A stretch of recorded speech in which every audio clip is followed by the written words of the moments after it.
이 쪽지 동서가 쓴 거야? 형님, 저 들려요. 침대 난간 틈에 구겨진 쪽지를 발견한 순간 순자의 손이 얼어붙었습니다. 4년간 식물인간으로 누워있던 동서 박미란이 쓴 글씨였습니다. 의식이 없는 사람이 어떻게 글을 쓴 걸까요? 순자가 떨리는 목소리로 이름을 불러보자 굳게 감긴 눈 사이로 눈물 한 줄기가 흘러내렸습니다. 이 사람은 살아 있었습니다. 4년을 죽은 척 버티고 있었던 겁니다. 그런데 더 섬뜩한 건 그 다음이었습니다. 밤마다 병실을 찾아온 미란 남편의 차가운 목소리. 깨어나면 곤란해집니다. 시어머니와 나눈 은밀한 통화. 땅 정리는 끝났지? 미라는 모든 걸 듣고 있었습니다. 자신을 죽음으로 몰아넣은 사람들의 음모를 4년간 홀로 견뎌야 했습니다. 도대체 그녀에게 무슨 일이 일어난 걸까요? 이야기 시작 전 구독과 좋아요로 온기를 더해주세요. 어디서 듣고 계신지 댓글 남겨주시면 계신 그곳으로 건강과 평안의 기운을 가득 담아 보내드리겠습니다. 그날은 평범한 화요일 저녁이었습니다. 순자는 거실에서 뜨개질을 하고 있었습니다. 3년 전 남편이 세상을 떠난 후 이런 소소한 일상이 순자에게는 유일한 위안이었습니다. TV에서는 낮 드라마가 흘러나왔지만 순자의 귀엔 들리지 않았습니다. 휴대폰이 울렸습니다. 모르는 번호였습니다.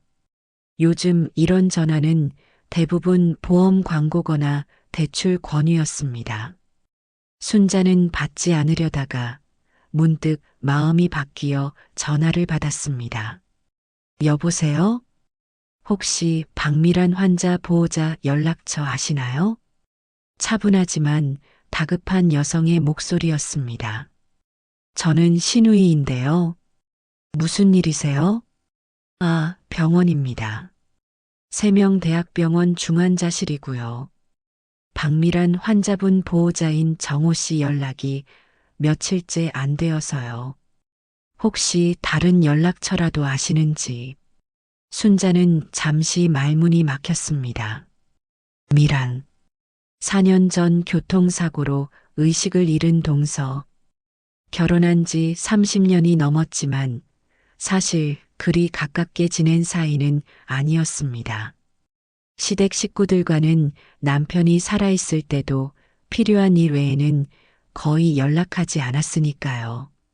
저는 보호자가 아니라서요.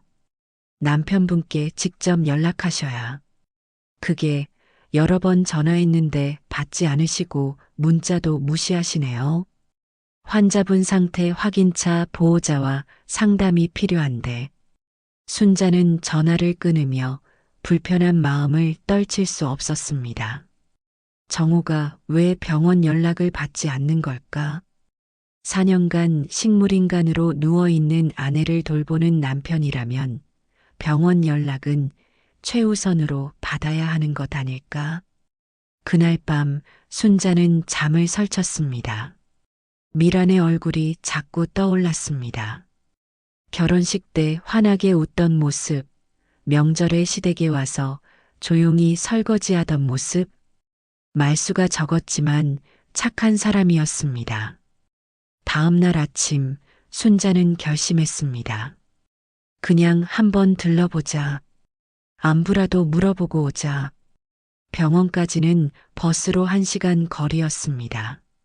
순자는 오랜만에 외출복을 차려입고 집을 나섰습니다. 버스 안에서도 계속 불안한 마음이 들었습니다. 괜한 참견을 하는 건 아닐까? 시댁 사람들이 싫어하지 않을까? 하지만 이미 마음먹은 일이었습니다. 순자는 한번 마음먹으면 끝까지 가는 성격이었습니다. 병원 중환자실 앞에 섰을 때 순자는 잠시 망설였습니다. 면회 시간은 오후 2시부터 4시까지. 지금은 3시였습니다.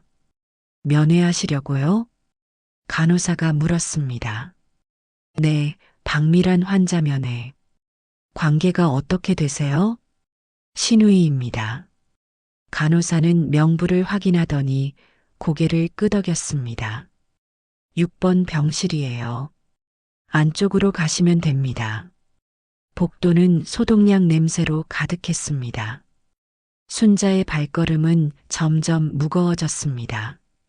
6번 병실 앞에 섰을 때 순자는 깊게 숨을 들이마셨습니다. 문을 열고 들어서는 순간 이상한 기분이 들었습니다. 병실은 너무 썰렁했습니다. 다른 병실들은 문 앞을 지나칠 때 봤는데 가족 사진이 붙어 있거나 꽃이 놓여 있거나 환자를 응원하는 메시지가 적혀 있었습니다. 하지만 미란의 병실에는 아무것도 없었습니다. 침대 옆 테이블도 텅 비어 있었습니다.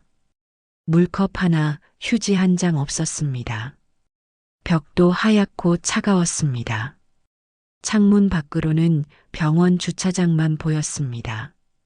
마치 이곳에 사람이 살고 있지 않은 것 같았습니다. 아니, 살아있지 않은 것 같았습니다. 순자는 침대로 다가갔습니다. 미란이 누워 있었습니다. 창백한 얼굴, 감긴 눈, 규칙적으로 오르내리는 가슴. 수액줄이 팔에 연결되어 있었고 모니터가 심박수를 표시하고 있었습니다. 순자는 침대 옆 의자에 조심스럽게 앉았습니다. 미란 씨 저예요. 대답은 없었습니다. 당연했습니다. 4년간 한 번도 눈을 뜨지 못한 사람이니까요. 병원에서 연락이 와서 그냥 한 번 들렀어요. 순자는 미란의 손을 바라보았습니다. 가늘고 차가워 보이는 손이었습니다. 조심스럽게 손을 잡았습니다. 정말 차가웠습니다. 정호 씨는 어디 계신지 모르겠네요. 병원 연락도 안 받는다던데. 순자는 병실을 둘러보았습니다. 방문 기록부가 침대 발치에 걸려 있었습니다. 순자는 일어나서 기록부를 펼쳐봤습니다. 페이지가 거의 비어 있었습니다. 최근 한 달간 면회 기록이 단 3번뿐이었습니다. 모두 정호의 이름이었습니다. 그것도 각각 10분, 15분, 20분. 4년을 돌봤다는 남편 치고는 너무 짧은 면회 시간이었습니다. 순자는 가슴이 답답해졌습니다. 이게 뭐지? 왜 아무도 이 사람을 찾아오지 않는 거지? 시어머니는? 친척들은? 친구들은? 순자는 다시 침대로 돌아왔습니다. 미란을 내려다보며 말했습니다. 미안해요. 저도 진작 왔어야 했는데 그 순간이었습니다.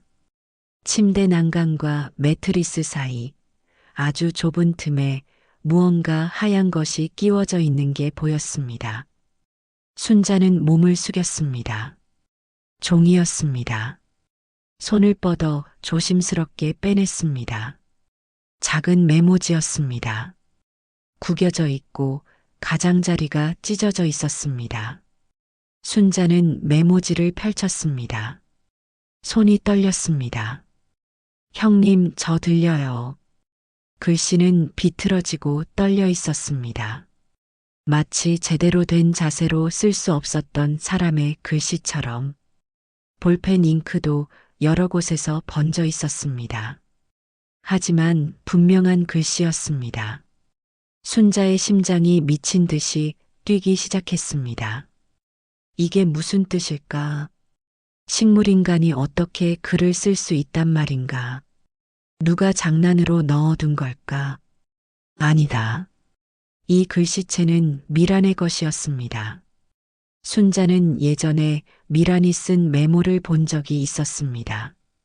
조심스럽고 단정한 글씨체. 지금 이 떨리는 글씨는 그 글씨체가 무너진 것이었습니다. 순자는 미란을 다시 쳐다보았습니다. 그리고 숨이 멎었습니다. 미란의 눈가에 눈물이 고여 있었습니다. 감은 눈꺼풀 아래로 투명한 눈물이 천천히, 아주 천천히 흘러내리고 있었습니다. 미란 씨? 순자는 떨리는 목소리로 불렀습니다. 대답은 없었습니다. 하지만 눈물은 계속 흘렀습니다. 순자는 미란의 손을 잡았습니다. 미란 씨, 들려요? 저 언니예요.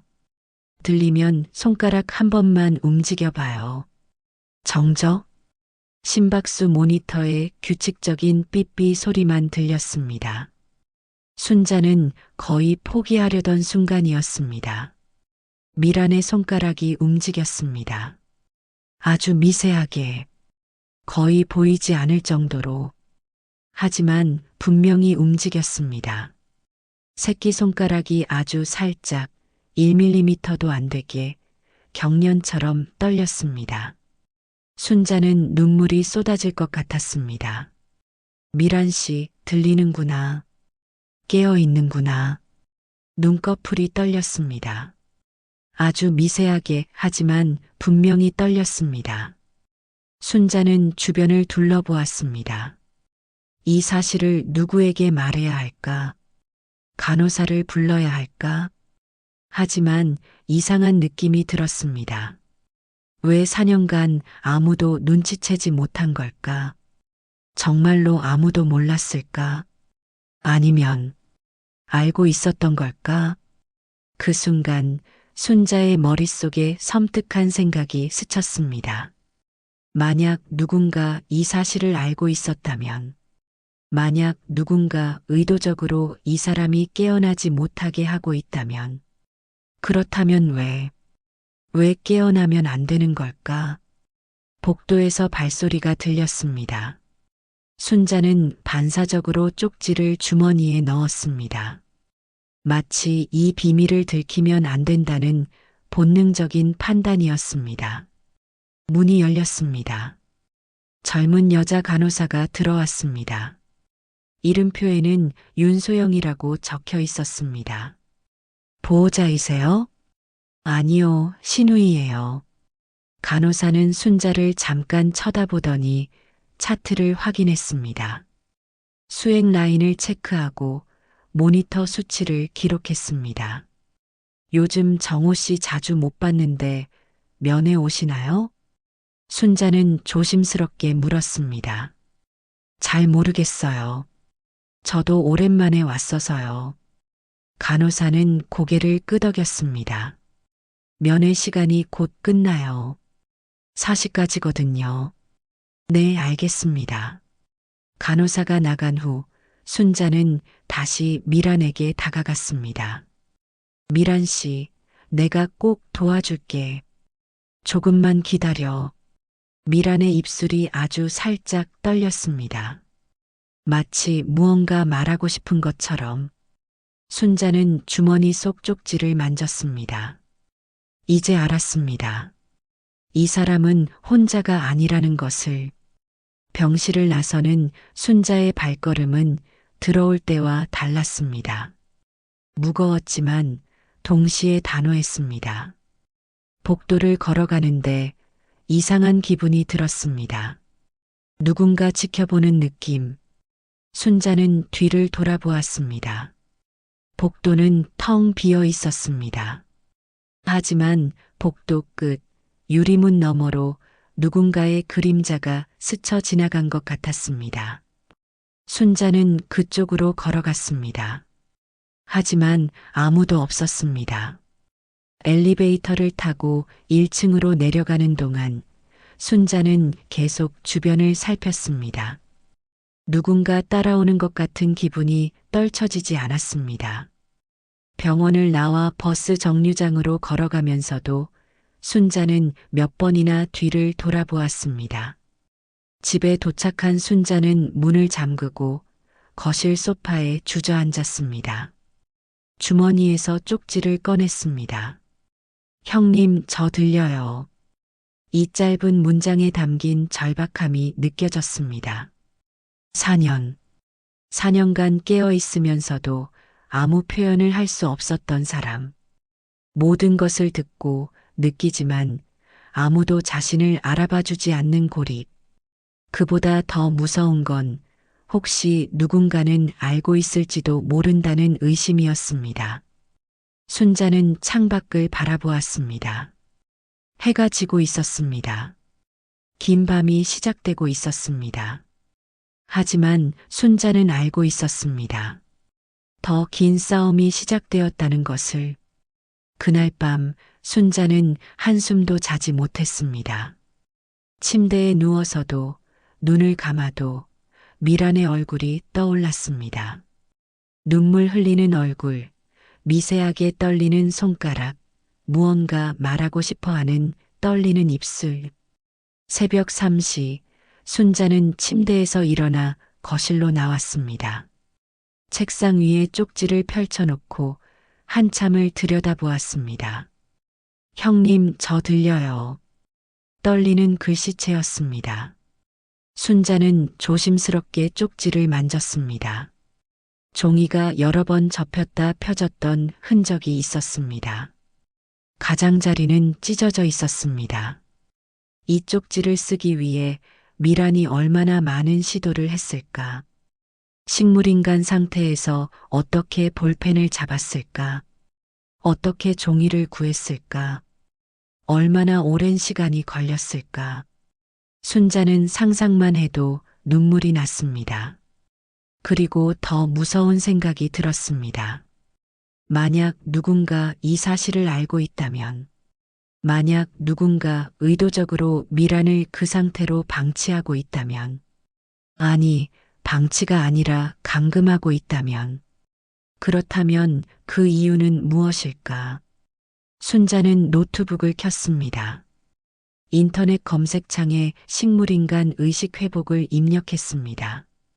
여러 기사가 나왔습니다. 7년 만에 깨어난 식물인간 환자. 의식이 있지만 반응 못하는 인지적 운동 해리 상태. 식물인간의 15%는 의식이 있을 수 있다는 연구 결과. 순자는 기사들을 하나하나 읽었습니다. 의식이 있지만 몸을 움직일 수 없는 상태. 모든 것을 듣고 느끼지만 표현할 수 없는 감옥. 의료진도 가족도 알아채지 못하는 경우가 많다고 했습니다. 그렇다면 미란도 그런 상태일까? 4년간 모든 것을 들었을까? 주변 사람들의 대화를, 병실의 소음을, 그리고 혹시 자신에 대한 음모까지도. 순자는 소름이 돋았습니다. 새벽 5시 순자는 결심했습니다. 시어머니에게 전화하기로. 하지만 너무 이른 시간이었습니다. 순자는 7시까지 기다렸습니다. 7시 정각 전화를 걸었습니다. 신호음이 길게 울렸습니다. 한 번, 두 번, 세 번, 네 번째 신호음에서 끊겼습니다. 순자는 다시 걸었습니다. 이번에는 다섯 번째에서 끊겼습니다. 세 번째 시도에서 전화가 받아졌습니다. 왜? 시어머니 정경이의 목소리는 짜증 섞여 있었습니다. 어머니, 저 순자예요. 그래서 왜 이렇게 아침부터 전화를 해?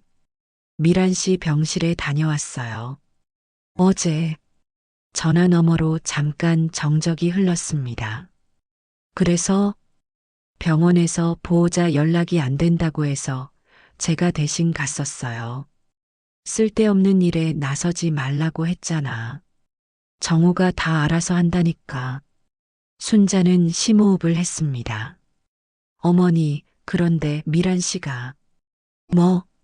미란 씨가 의식이 있는 것 같아요. 전화 너머로 긴 침묵이 흘렀습니다. 순자는 심장 소리가 귀에서 쿵쿵거리는 것을 느꼈습니다. 무슨 헛소리야? 시어머니의 목소리는 차가웠습니다. 하지만 순자는 느꼈습니다. 그 목소리에 미세하게 떨림이 있다는 것을. 병실에 쪽지가 있었어요. 미란 씨가 쓴 것 같은데. 당장 집에 와.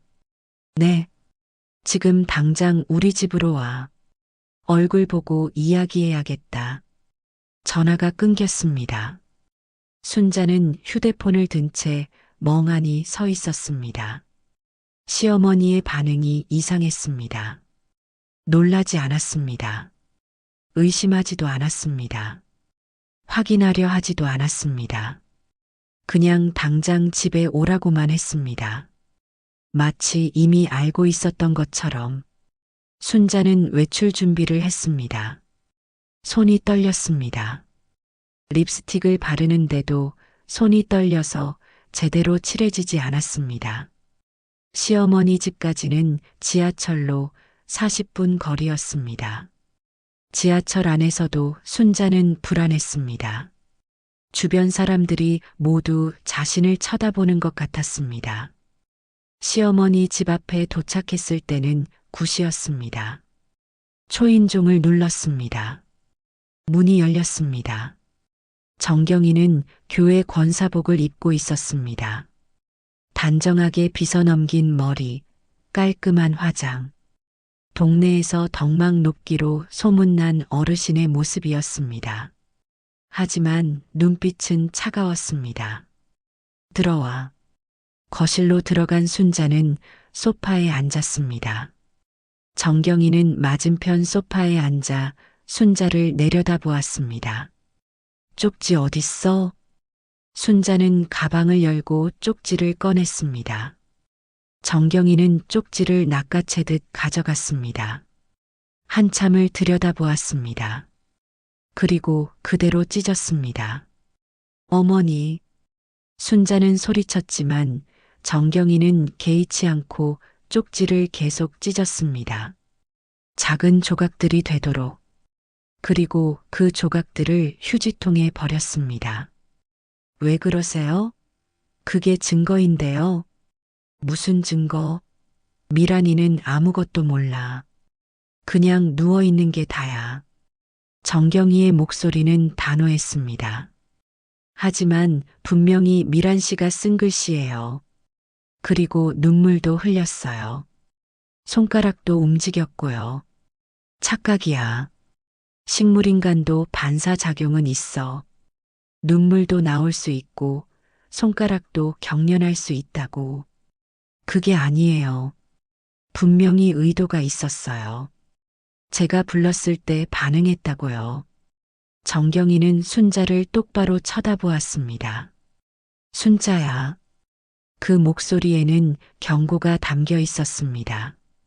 내가 4년간 병원비 얼마나 냈는지 알아? 매달 300만 원씩 나가. 정호도 매일 병원 가서 간병하고 있어. 우리가 얼마나 고생하는지 내가 뭘 알아? 그래서요? 그래서 미란 씨를 그냥 방치하시는 거예요? 방치? 우리가 돈 대고 있는데 무슨 방치야? 병실에 아무것도 없었어요. 꽃도 사진도 아무것도요. 면회 기록도 한 달에 몇 번 없더라고요. 정경이의 표정이 굳었습니다. 내가 뭘 안다고 그래. 우리 가족 일에 참견하지 마. 저도 가족이잖아요. 넌 시집간 딸이야. 이제 남도 아니고. 그 말에 순자는 할 말을 잃었습니다. 정경이는 일어서서 부엌으로 갔습니다. 물을 한 잔 따라 마시더니 순자에게 돌아왔습니다. 순자야, 내가 솔직히 말할게. 정경이는 다시 앉으며 말했습니다. 미란이는 깨어날 가능성이 없어. 의사도 그렇게 말했어. 4년이나 지났는데 변화가 없다고. 이제 우리도 받아들여야 돼. 하지만 내가 본 건 착각이야. 미란이를 불쌍히 여기는 마음이 그런 걸 보게 만든 거야. 순자는 고개를 저었습니다. 아니에요. 분명히 의식이 있어요. 정경이는 한숨을 쉬었습니다. 순자야, 괜히 나서지 마라. 가족 일은 가족이 처리한다. 그 말에서 순자는 확실히 읽었습니다. 위협이었습니다. 더 이상 병원에 가지 마. 정우가 내 면회를 원치 않아. 왜요? 제가 뭘 잘못했는데요? 내가 쓸데없이 소란 피우는 게 싫은 거야. 미란이한테도 자극이 안 좋고. 순자는 더 이상 말할 수 없었습니다. 집을 나서는 순자를 배웅하며 정경이가 마지막으로 말했습니다. 순자야, 잊어. 내 인생이나 잘 살아. 미란이 일은 우리가 알아서 할 테니까. 문이 닫혔습니다. 순자는 엘리베이터를 타고 내려오면서 온몸이 떨리는 것을 느꼈습니다. 시어머니의 반응은 분명했습니다. 알고 있었습니다. 미란의 의식을, 그리고 숨기고 있었습니다. 왜일까? 왜 동서가 깨어나면 안 되는 걸까? 건물 밖으로 나온 순자는 벤치에 앉아 한참을 생각했습니다. 그리고 문득 남편의 얼굴이 떠올랐습니다. 3년 전 남편은 갑작스럽게 세상을 떠났습니다. 저녁에 건강하게 저녁 먹고 TV 보고 잠들었습니다. 다음 날 아침 차갑게 식어 있었습니다. 의사는 급성 심장마비라고 했습니다. 하지만 남편은 건강했습니다. 매년 건강검진에서 이상 없다고 나왔습니다. 혈압도 정상, 콜레스테롤도 정상, 심장도 정상이었습니다. 그런 사람이 하룻밤 사이에 심장마비로 사망할 수 있을까? 당시 순자는 너무 슬퍼서 의심할 여력이 없었습니다. 하지만 지금 생각해보면 이상한 점이 있었습니다. 남편이 죽기 하루 전 시어머니가 집에 왔었습니다. 몸에 좋은 건강즙이야. 매일 아침 한 팩씩 먹어. 한 박스를 들고 왔습니다. 남편은 그날 저녁 그 즙을 마셨습니다. 어머니가 주신 건데 안 먹을 수 없지. 다음 날 아침 죽어 있었습니다. 순자는 당시 그 즙을 한두 번 더 먹어보려고 냉장고에 보관했었습니다. 하지만 장례식 후 시어머니가 그 박스를 가져갔습니다. 상한 것 같으니까 내가 버릴게. 그리고 부검을 강력히 반대했습니다. 아들 몸에 칼 대는 거 절대 안 돼. 당시엔 그저 어머니의 슬픔이라고 생각했습니다. 하지만 지금은 순자는 고개를 세차게 저었습니다. 아니야, 그럴 리 없어. 시어머니가 아들을 죽일 리 없잖아. 하지만 마음 한구석에서 작은 목소리가 속삭였습니다. 그럼 미란을 그 상태로 방치하는 이유는? 혹시 남편도? 순자는 일어섰습니다. 확인해야 했습니다. 진실을. 순자의 머릿속에 한 사람이 떠올랐습니다. 문태식 형사. 아니, 이제는 퇴직했으니 전 형사라고 해야 맞겠습니다. 태식은 남편의 30년 지기 친구였습니다. 경찰 생활을 40년 넘게 했고 정년퇴직 후에도 여전히 예리한 관찰력을 유지하고 있다고 했습니다. 남편 장례식 때도 찾아와서 조문했던 사람이었습니다. 그때 태식이 한 말이 기억났습니다. 순자 씨, 이상한 점이 있으면 언제든 연락하세요. 그 말이 무슨 뜻이었는지 당시엔 몰랐습니다. 하지만 지금은 알 것 같았습니다. 순자는 집에 돌아와 옛날 주소록을 뒤졌습니다. 남편이 쓰던 낡은 다이어리 뒤쪽에 태식의 전화번호가 적혀 있었습니다. 손이 떨렸지만 순자는 전화를 걸었습니다. 신호음이 2번 울렸습니다. 여보세요? 익숙한 목소리였습니다. 남편 장례식 이후 3년 만에 듣는 목소리였습니다. 형사님, 저 순자예요. 김순자. 아, 순자 씨. 오랜만입니다. 태식의 목소리는 여전히 차분했습니다. 혹시 시간 되시면 만나 뵐 수 있을까요? 무슨 일이라도 있습니까? 순자는 잠시 망설였습니다. 전화로 이야기할 내용이 아니었습니다. 남편 이야기 좀 하고 싶어요. 전화 너머로 짧은 침묵이 흘렀습니다. 태식이 천천히 대답했습니다. 알겠습니다. 내일 오후 2시 중앙공원 벤치에서 뵙시다. 분수대 옆 벤치 아시죠? 네, 알아요. 감사합니다. 전화를 끊은 순자는 한숨을 깊게 내쉬었습니다. 그날 밤도 잠을 이루지 못했습니다. 머릿속이 복잡했습니다. 남편의 죽음, 미란의 쪽지, 시어머니의 이상한 반응. 모든 것이 뒤엉켜 있었습니다. 다음 날 오후 1시 30분, 순자는 중앙공원에 도착했습니다. 일찍 나온 것은 마음을 정리하기 위해서였습니다. 분수대 옆 벤치에 앉아 주변을 둘러보았습니다. 아이들이 뛰어놀고 노인들이 산책하고 젊은 연인들이 데이트하는 평화로운 오후였습니다. 하지만 순자의 마음은 전혀 평화롭지 않았습니다. 이시정각 태식이 나타났습니다. 머리가 희끗희끗해진 것 외에는 3년 전과 별로 달라지지 않았습니다. 여전히 단정한 옷차림, 고든 자세, 그리고 날카로운 눈빛. 순자 씨, 오래 기다리셨습니까? 아니요, 저도 방금 왔어요. 태식은 순자 옆에 앉았습니다. 무슨 일입니까? 순자는 천천히 이야기를 시작했습니다. 병원에서 온 전화, 미란의 병실 방문, 쪽지 발견, 눈물과 손가락의 움직임, 시어머니의 이상한 반응까지. 태식은 묵묵히 들었습니다. 때때로 고개를 끄덕이며 메모를 했습니다. 그리고 형사님, 순자는 말을 이었습니다.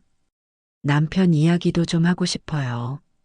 태식은 순자를 똑바로 쳐다보았습니다. 계속하세요. 남편이 죽기 하루 전 시어머니가 건강즙을 가져왔어요. 한 박스나. 남편은 그날 저녁 그걸 마셨고요. 다음 날 아침 심장마비로 죽었어요. 순자의 목소리가 떨렸습니다. 당시엔 아무 생각 없었는데 지금 생각해보니 이상해요. 건강하던 사람이 갑자기 죽는 것도 이상하고 시어머니가 부검을 그렇게 강하게 반대한 것도 이상하고. 태식은 한참 생각하더니 입을 열었습니다.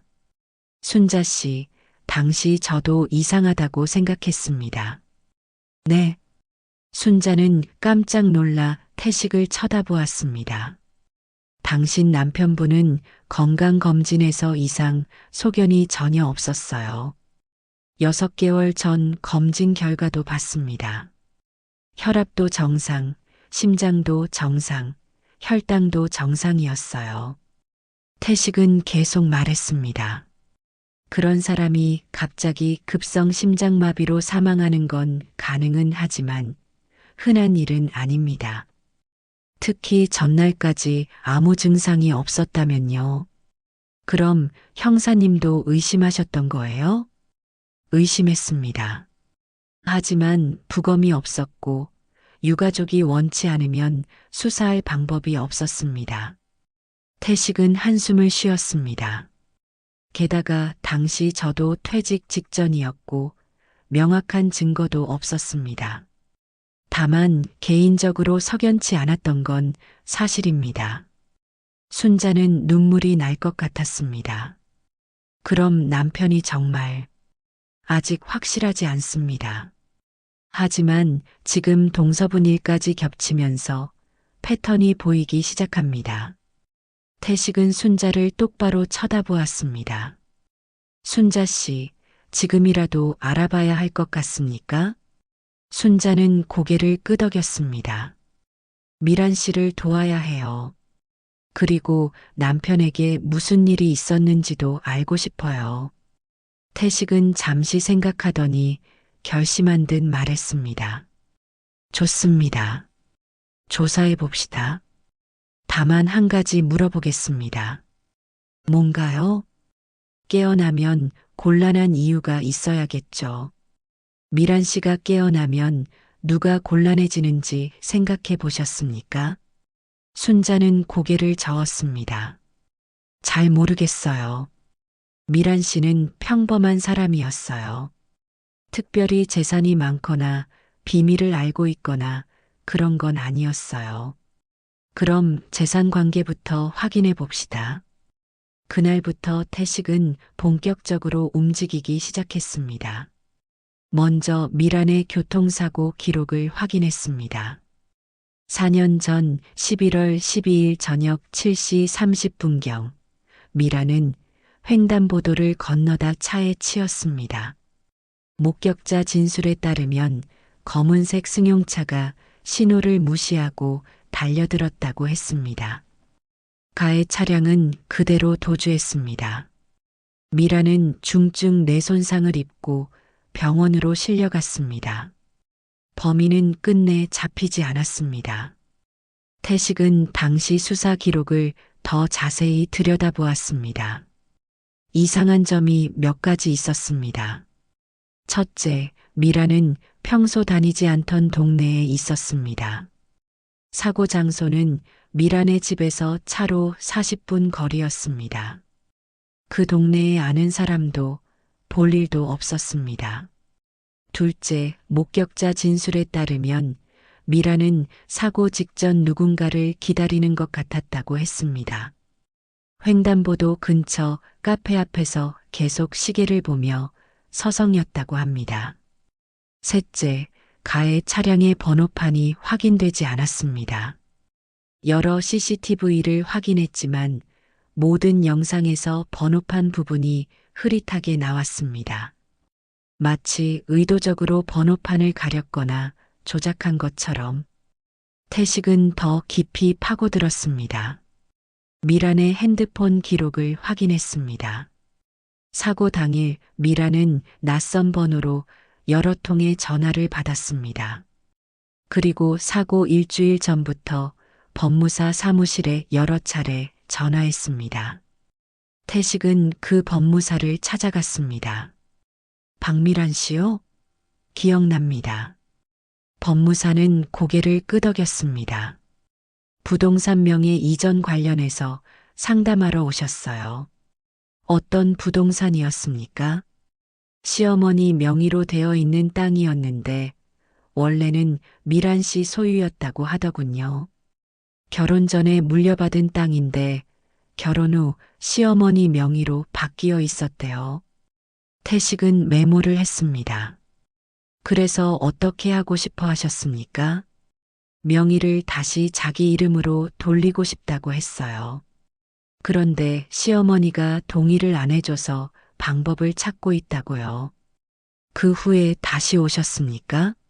아니요. 한번 상담하고 나서 연락이 끊겼어요. 나중에 사고 소식을 들었죠. 태식은 법무사 사무실을 나와 등기소로 향했습니다. 미란 명의의 부동산을 찾았습니다. 경기도 화성시에 있는 200평짜리 토지였습니다. 미란이 결혼 전 부모님께 물려받은 땅이었습니다. 등기 변동 내역을 확인했습니다. 결혼 2년 후 정경이 명의로 변경되었습니다. 그리고 놀라운 사실, 미란의 사고 2개월 후 그 땅이 담보로 대출이 실행되었습니다. 대출 금액은 3억 원. 대출 명의는 정경이었습니다. 태식은 더 조사했습니다. 대출금이 어디에 쓰였는지 추적했습니다. 놀랍게도 그 돈은 정경이의 다른 빚을 갚는 데 쓰였습니다. 정경이는 여러 곳에서 돈을 빌려 쓰고 있었습니다. 카드 빚, 사채, 지인들에게 빌린 돈까지 총 빚이 2억 5천만 원에 달했습니다. 미란의 땅으로 대출받은 3억 원으로 그 빚을 모두 갚았습니다. 태식은 순자에게 전화했습니다. 순자 씨, 만나야겠습니다. 중요한 걸 발견했어요. 다음 날 두 사람은 다시 공원 벤치에서 만났습니다. 태식은 조사 결과를 설명했습니다. 미란 씨 명의의 토지가 사고 후 담보로 잡혔습니다. 대출금 3억 원. 3억이요? 네. 그리고 그 돈은 시어머니 정경희 씨의 빚을 갚는 데 쓰였습니다. 순자는 숨이 멎는 듯 했습니다. 그럼 미란 씨가 그 사실을 알았다는 거예요? 그렇습니다. 미란 씨는 사고 전에 법무사와 상담했어요. 자기 명의 땅이 시어머니 명의로 바뀐 걸 알아챈 겁니다. 태식은 계속 설명했습니다. 미란 씨가 식물인간 상태니까 법적으로 보호자인 남편 정호 씨가 재산 처리를 할 수 있었던 겁니다. 그리고 정호 씨의 어머니가 정경희 씨니까 결국 시어머니와 아들이 짜고 미란 씨 재산을 쓴 거죠. 순자는 손으로 입을 막았습니다. 그럼 미란 씨 사고도 아직 확실하지 않습니다. 하지만 타이밍이 너무 절묘합니다. 미란 씨가 법무사와 상담하고 명의를 되찾으려 한 직후에 사고가 났으니까요. 순자는 모든 퍼즐이 맞춰지는 것을 느꼈습니다. 미라는 시어머니가 자신의 땅을 몰래 빼돌린 것을 알았습니다. 법무사와 상담했습니다. 명의를 되찾으려 했습니다. 그리고 사고가 났습니다. 의식을 잃었습니다. 아니, 의식이 있지만 표현할 수 없는 상태가 되었습니다. 그 상태에서 자신의 땅이 담보로 잡히고 돈이 빠져나가는 걸 지켜봐야 했습니다. 형사님, 그럼 미란 씨가 깨어나면 모든 게 드러납니다. 불법 명예 이전, 무단 대출, 그리고 사고의 진실까지.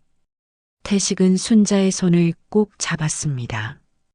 그래서 깨어나면 안 되는 겁니다. 시어머니와 정호 씨 입장에서는 순자는 온몸이 떨렸습니다. 그럼 우리 어떻게 해야 해요? 태식은 단호하게 말했습니다. 먼저 미란 씨를 보호해야 합니다. 그리고 증거를 확보해야 합니다. 어떻게요? 보호자 변경 신청을 해야 할 것 같습니다. 지금 상태로는 정호 씨가 모든 권한을 가지고 있으니까요. 순자는 고개를 끄덕였습니다. 알겠어요. 해봐요. 태식은 순자를 쳐다보며 말했습니다. 순자 씨, 이제 시작입니다. 준비하세요. 쉽지 않을 겁니다. 순자는 결연한 표정으로 대답했습니다. 괜찮아요. 이번엔 물러서지 않을 거예요. 태식의 조언대로 순자는 다시 병원을 찾기로 했습니다.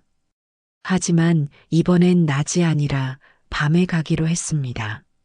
면회 시간 이후 병실에 누가 찾아오는지 확인하기 위해서였습니다. 그날 저녁 6시 순자는 병원에 도착했습니다. 면회 시간은 오후 2시부터 4시까지였지만 순자는 일부러 늦게 갔습니다.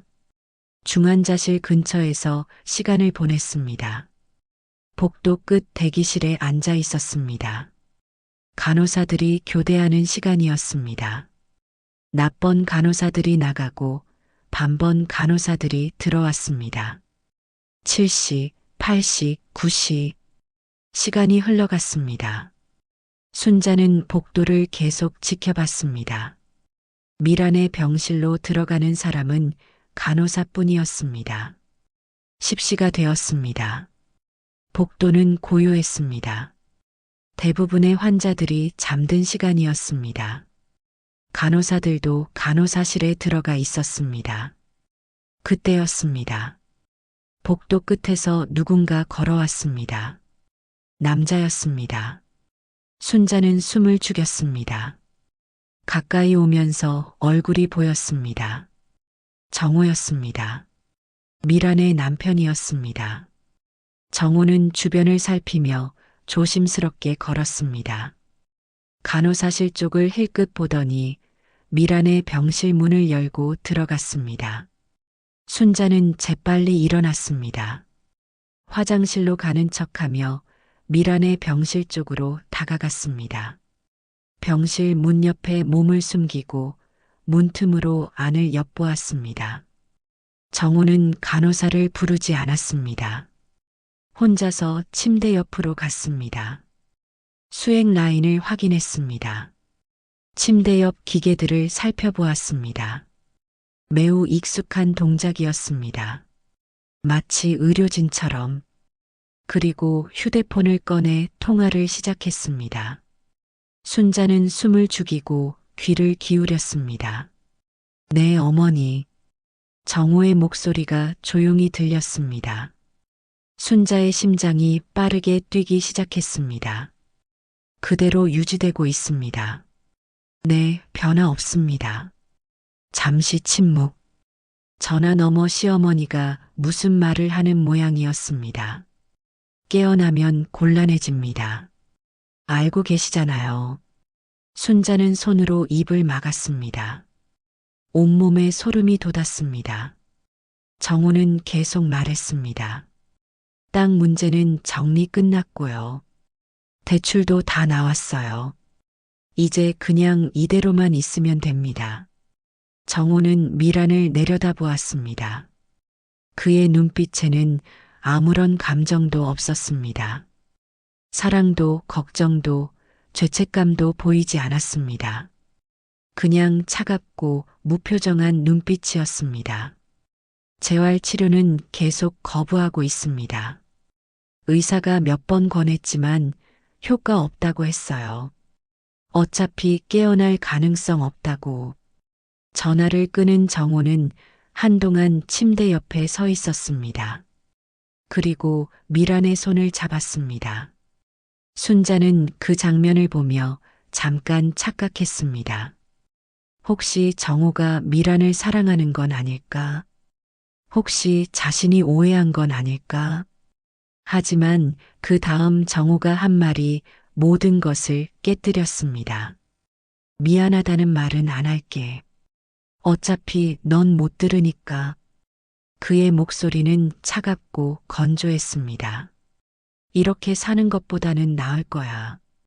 편하게 자. 오래오래. 정호는 미란의 손을 놓고 침대에서 물러섰습니다. 당신 땅 덕분에 우리 집안 빚 다 갚았어. 고마워. 계속 잘 자고 있어. 순자는 눈물이 날 것 같았습니다. 분노와 슬픔이 동시에 밀려왔습니다. 정호가 병실을 나왔습니다. 순자는 황급히 화장실로 몸을 숨겼습니다. 정호의 발소리가 복도를 지나 멀어졌습니다. 엘리베이터 문 닫히는 소리가 들렸습니다. 순자는 화장실에서 나와 한참을 그 자리에 서 있었습니다. 온몸이 떨렸습니다. 이건 단순한 방치가 아니었습니다. 의도된 감금이었습니다. 깨어나지 못하게 만드는 것. 아니, 깨어나도 아무도 모르게 하는 것. 순자는 병실로 들어갔습니다. 미라는 여전히 같은 자세로 누워 있었습니다. 하지만 눈가에 다시 눈물이 맺혀 있었습니다. 들었구나. 다 들었구나. 순자는 미란의 손을 잡았습니다. 손이 차가웠지만 아주 미세하게 떨리고 있었습니다. 미란 씨, 걱정하지 마. 내가 꼭 여기서 꺼내줄게. 약속해. 미란의 손가락이 아주 살짝 움찔했습니다. 순자는 그 반응을 놓치지 않았습니다. 조금만 더 버텨. 조금만. 곧 끝낼게. 순자는 미란의 손을 놓고 일어섰습니다. 병실을 나와 복도를 걸으며 순자는 결심했습니다. 이제 더 이상 참을 수 없었습니다. 미란을 구해야 했습니다. 그리고 진실을 밝혀야 했습니다. 다음 날 아침 순자는 태식에게 전화했습니다. 형사님, 어젯밤에 병원에 갔었어요. 무슨 일 있었습니까? 순자는 정우가 한 말들을 모두 전했습니다. 태식은 조용히 들었습니다. 녹음은 하셨습니까? 아니요. 생각을 못했어요. 너무 급하게.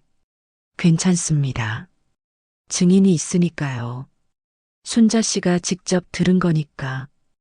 태식은 잠시 생각하더니 말했습니다. 다른 증거도 필요합니다.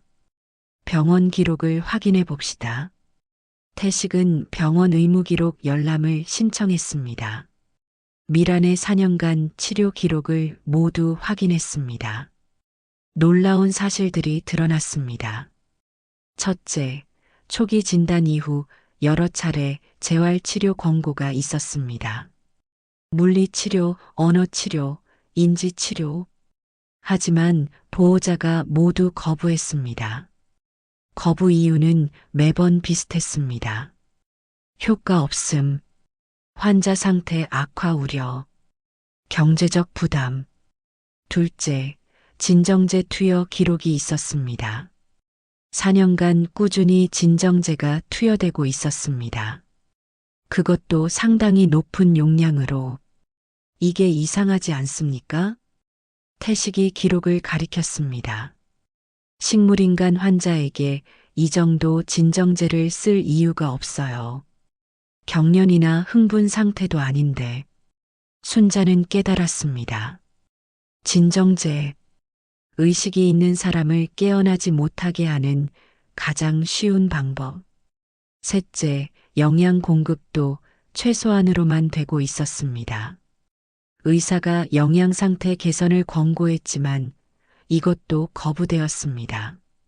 환자가 어차피 깨어나지 못하니 불필요한 비용이라는 이유였습니다. 태식은 담당 의사와도 면담했습니다. 의사는 조심스럽게 말했습니다. 솔직히 보호자 태도가 이상하긴 했어요.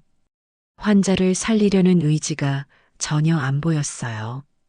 오히려 빨리 포기하고 싶어 하는 것 같았고요. 왜 그때 문제 제기를 안 하셨습니까? 법적으로 문제될 게 없었으니까요.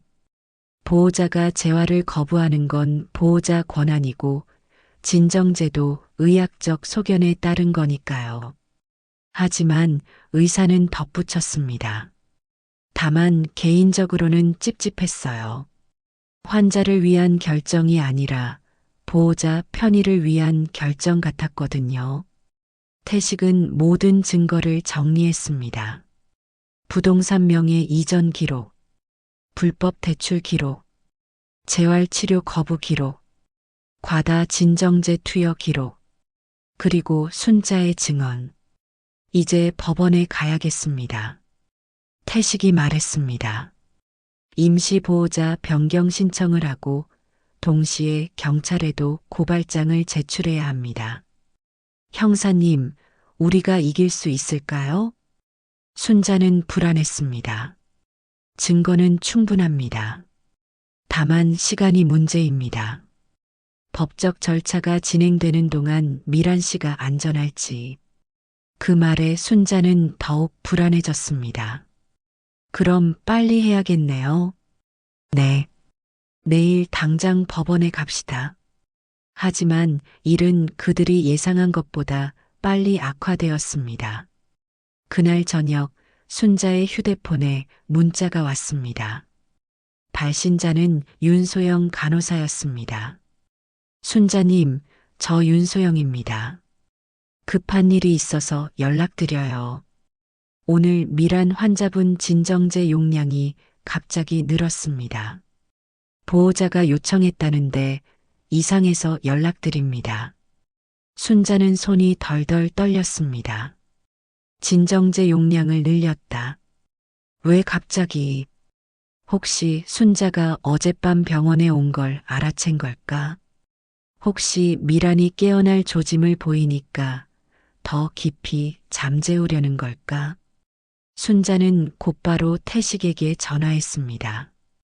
형사님, 급해요. 미란 씨가 위험해요. 순자는 간호사에게서 온 문자를 읽어줬습니다. 태식은 즉시 결정했습니다. 내일까지 기다릴 수 없겠습니다. 지금 당장 경찰에 신고합시다. 그리고 법원에 긴급 보호 조치 신청을 해야겠습니다. 그날 밤 태식과 순자는 경찰서로 달려갔습니다.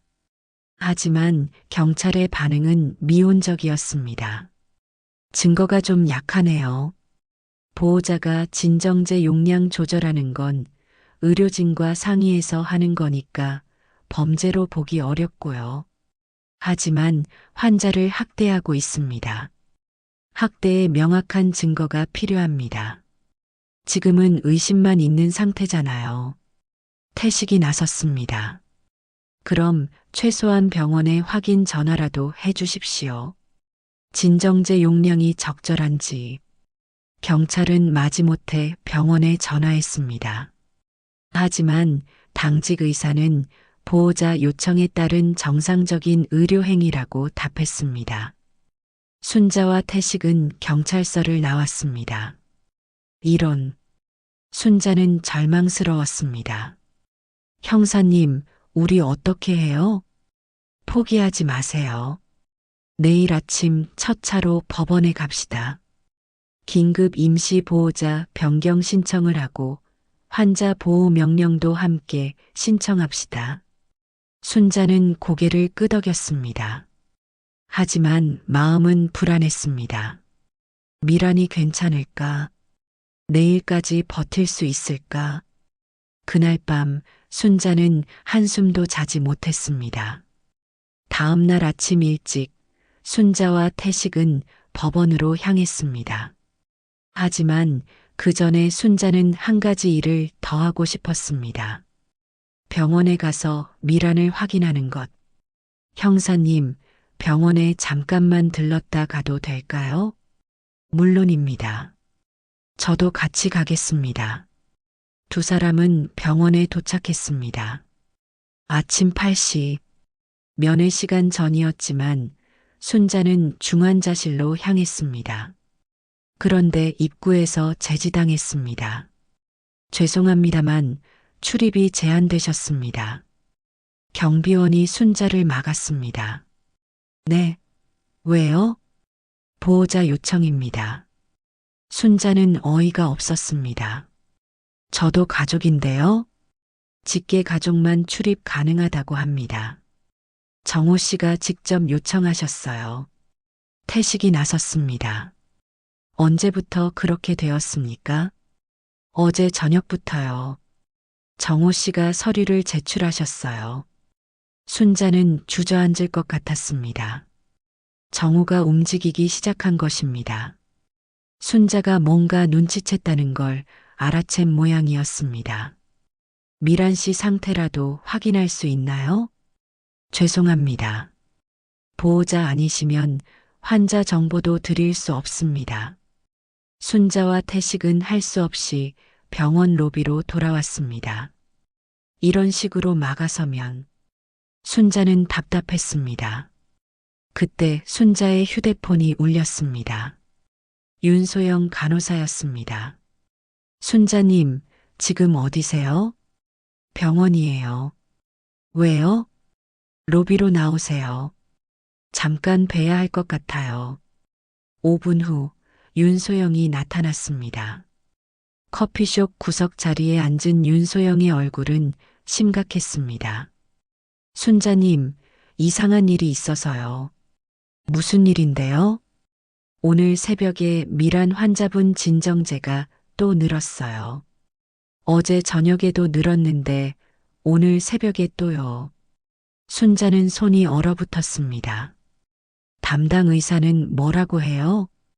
그게 의사는 모르는 것 같아요. 정호 씨가 당직 의사한테 직접 요청했거든요. 윤소영은 조심스럽게 말을 이었습니다. 그리고 이건 제 개인적인 의견인데요. 미란 환자분 의식이 있는 것 같아요. 네. 가끔 제가 말 걸면 눈꺼풀이 떨려요. 아주 미세하게요. 그리고 손가락도 가끔 움직이고요. 태식이 물었습니다. 그걸 의료진에게 보고하셨습니까? 했어요. 근데 담당 의사가 그냥 반사작용이래요. 의미 없는 움직임이라고. 윤소영은 한숨을 쉬었습니다. 근데 저는 그게 아닌 것 같아요. 분명히 의도가 있어 보이거든요. 특히 정호 씨가 면회 올 때는 눈물을 흘리기도 해요. 순자는 눈물이 날 것 같았습니다.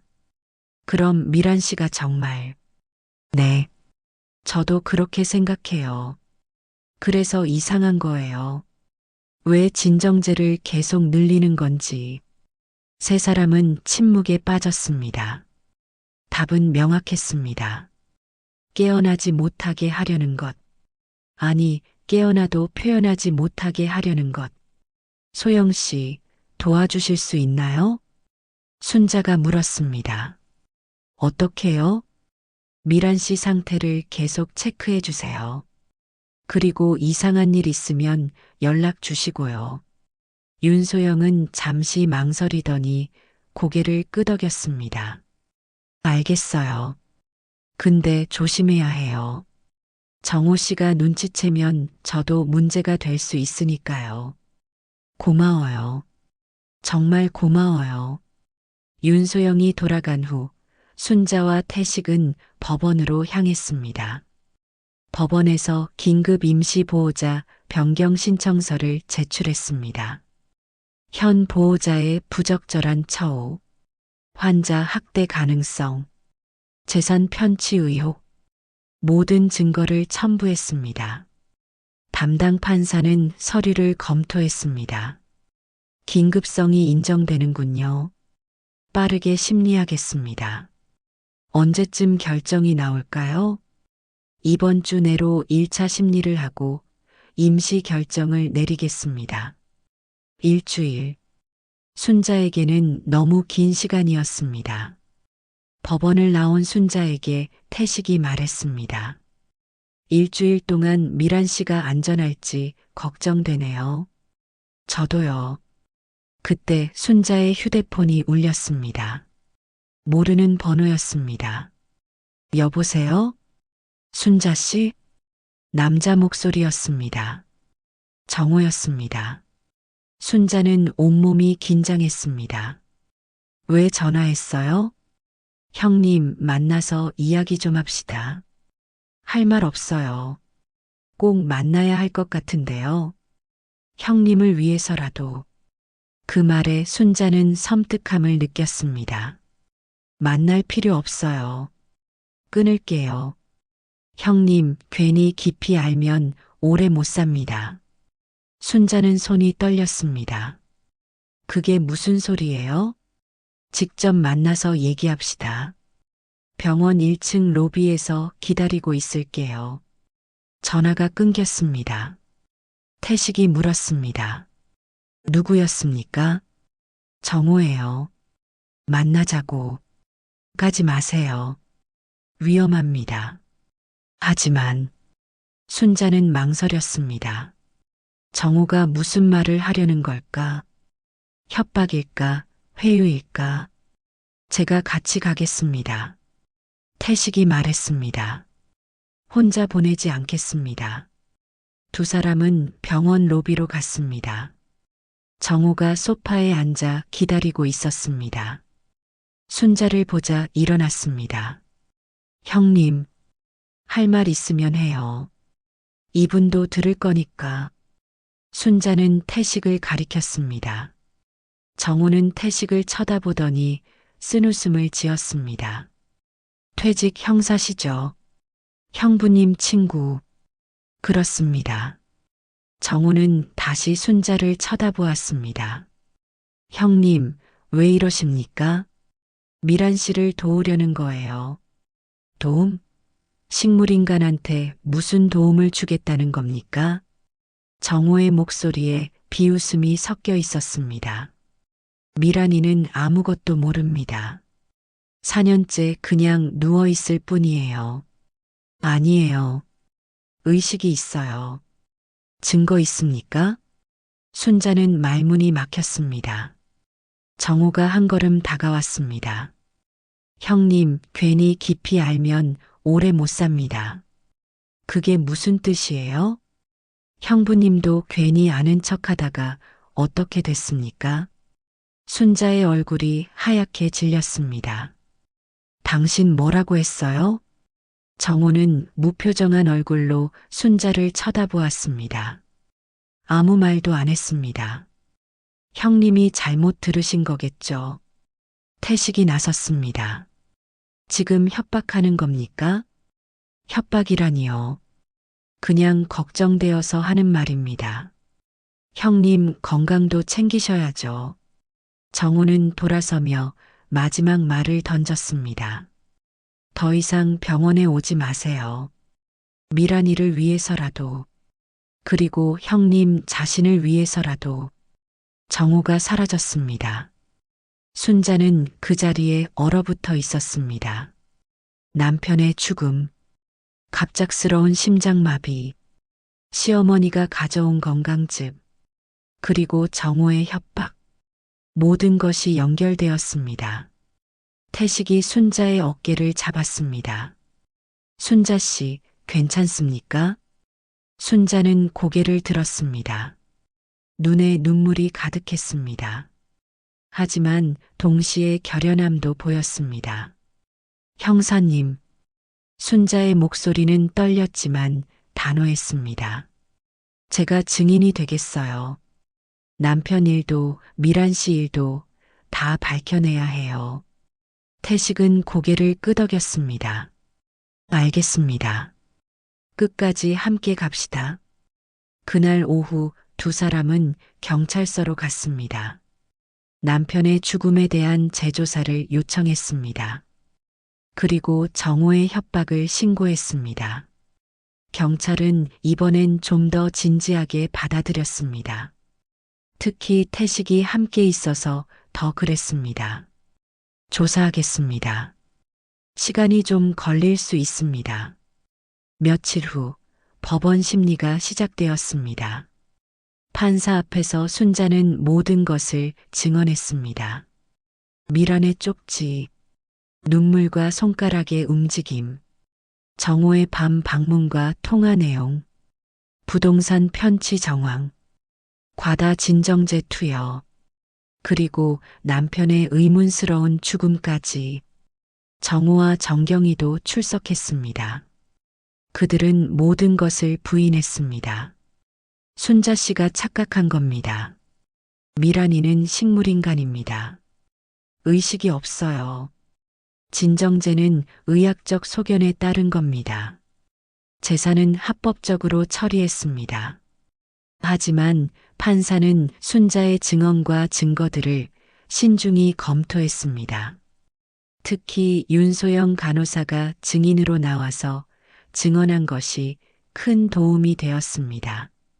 미란 환자분은 분명히 의식이 있는 것 같습니다. 반응이 있어요. 며칠간의 심리 끝에 판사는 결정을 내렸습니다. 순자 씨에게 임시 보호자 자격을 부여합니다. 순자는 그 말을 듣는 순간 주저앉을 뻔했습니다. 환자의 치료 방향과 면회에 대한 권한도 함께 인정합니다. 그리고 현 보호자의 환자 접근을 제한합니다. 정호와 정경이의 얼굴이 굳었습니다. 재산 문제에 대해서는 별도로 수사가 필요할 것으로 보입니다. 경찰에 통보하겠습니다. 심리가 끝난 후 순자는 태식과 함께 법원을 나왔습니다. 해냈어요, 형사님. 아직 끝이 아닙니다. 이제 시작입니다. 하지만 순자는 희망을 느꼈습니다. 이제 미란을 만날 수 있었습니다. 순자는 바로 병원으로 달려갔습니다. 법원 결정문을 보여주자 더 이상 아무도 막지 않았습니다. 중환자실 문을 열고 복도를 걸었습니다. 6번 병실. 미란의 병실. 문을 열고 들어갔습니다. 미란은 여전히 같은 자세로 누워 있었습니다. 하지만 순자는 압니다. 이 사람이 듣고 있다는 것을. 순자는 침대 옆에 앉았습니다. 미란의 귀에 조용히 속삭였습니다. 미란 씨, 저예요. 이제 괜찮아요.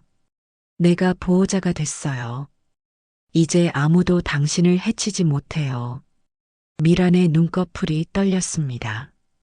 조금만 더 버텨요. 진정제 줄일게요. 재활치료도 시작할게요. 곧 여기서 나갈 수 있어요. 눈물이 흘러내렸습니다. 이번엔 고통의 눈물이 아니었습니다. 희망의 눈물이었습니다. 순자도 눈물을 흘렸습니다. 미란 씨, 조금만 더 힘내요. 손가락이 움직였습니다. 아주 미세하게.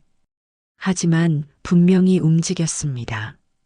순자는 미란의 손을 꼭 잡았습니다. 함께 이겨내요. 우리.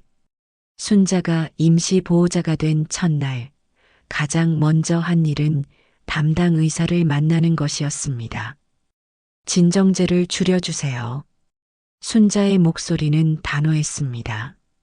담당 의사는 차트를 보며 고개를 갸우뚱했습니다. 지금 용량이 꽤 높긴 하네요. 왜 이렇게 많이 투여하고 있었는지. 이전 보호자가 요청한 거예요. 의학적으로 필요한 건 아니잖아요. 의사는 잠시 생각하더니 고개를 끄덕였습니다. 맞습니다. 식물인간 환자에게 이 정도 진정제는 과도합니다. 서서히 줄여나가겠습니다. 재활치료도 시작하고 싶어요. 재활이요? 환자가 의식이 없는데. 의식이 있을 수도 있어요. 제가 봤을 때 반응이 있었어요. 의사는 회의적인 표정이었지만 거부하지는 않았습니다. 그럼 물리치료부터 시작해 볼까요? 근육이 많이 위축되어 있을 테니까요. 첫 진정제 감량이 시작된 날, 순자는 병실을 떠나지 않았습니다. 침대 옆 의자에 앉아 미란을 지켜봤습니다. 몇 시간이 지났을까? 미란의 눈꺼풀이 떨리기 시작했습니다. 아주 미세하게, 하지만 전보다 더 분명하게. 미란 씨, 느껴지죠? 진정제가 줄고 있어요. 순자는 미란의 손을 잡았습니다. 손가락이 움직였습니다. 전보다 확실하게. 순자는 간호사를 불렀습니다. 윤소영이 달려왔습니다. 맞죠? 손가락이 움직였어요. 윤소영은 미란을 살폈습니다. 눈을 자세히 들여다보고 손을 잡아보고 반응을 확인했습니다. 정말 반응이 있네요. 예전보다 훨씬 뚜렷해요. 의사 선생님께 알려주세요. 담당 의사가 와서 미란을 검사했습니다. 빛 반응 검사, 통증 반응 검사, 청각 자극 검사. 의사의 표정이 점점 진지해졌습니다. 이상하네요. 분명히 반응이 있어요. 그럼 의식이 있는 거 아니에요?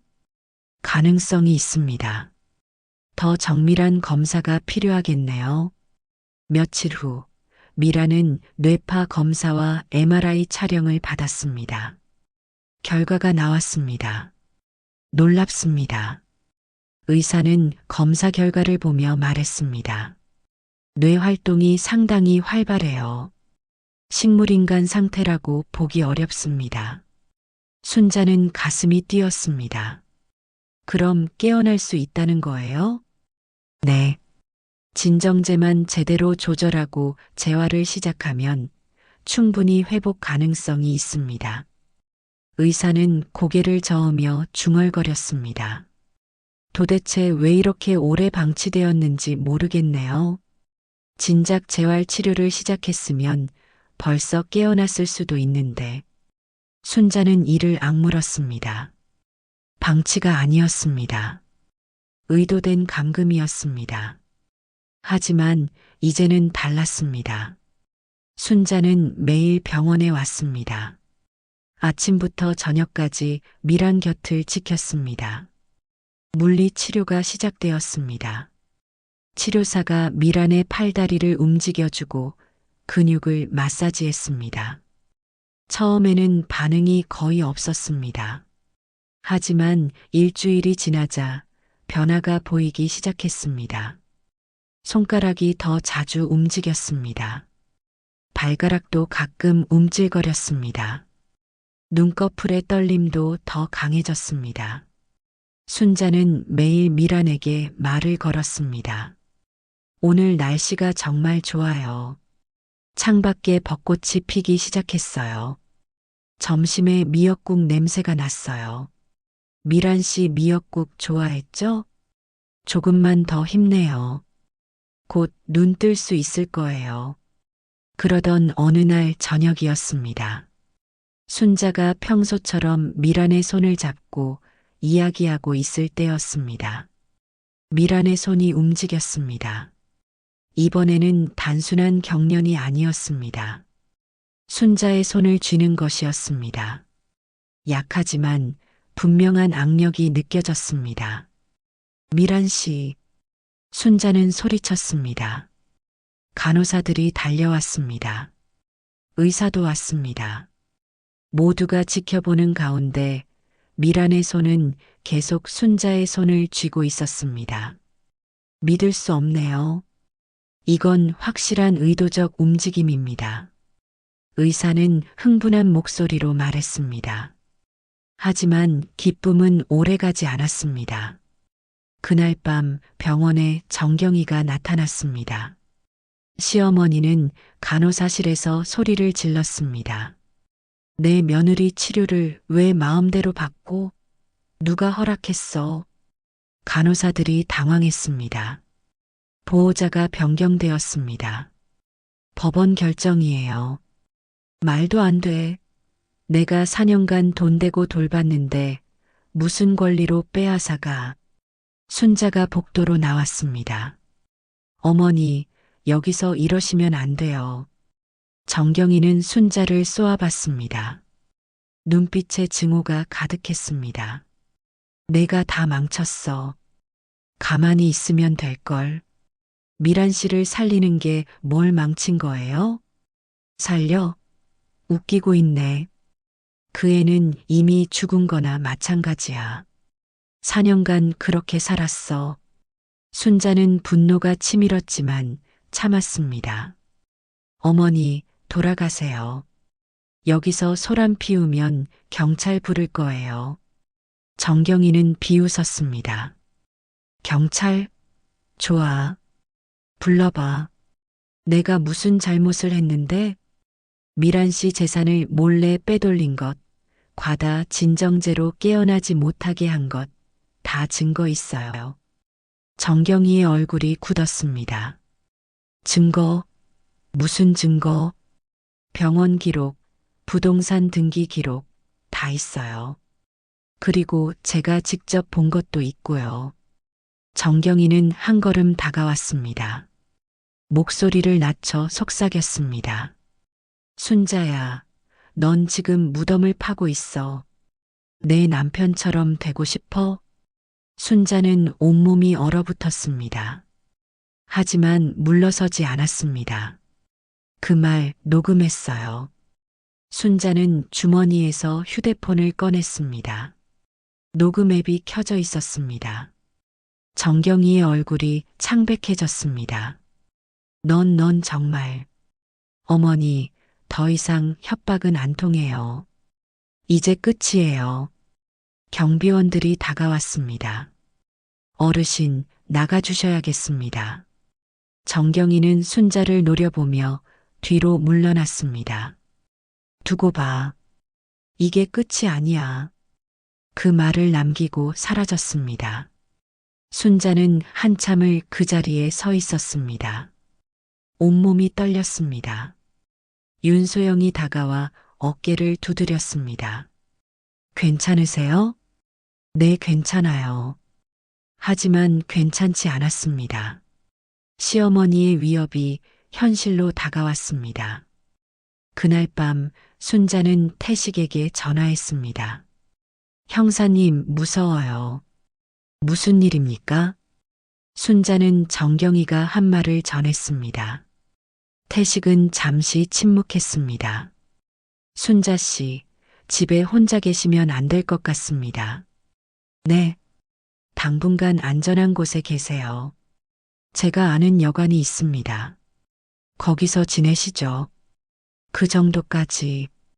순자 씨 남편분 일도 있고 지금 상황이 심각합니다. 혹시 모를 일에 대비해야 합니다.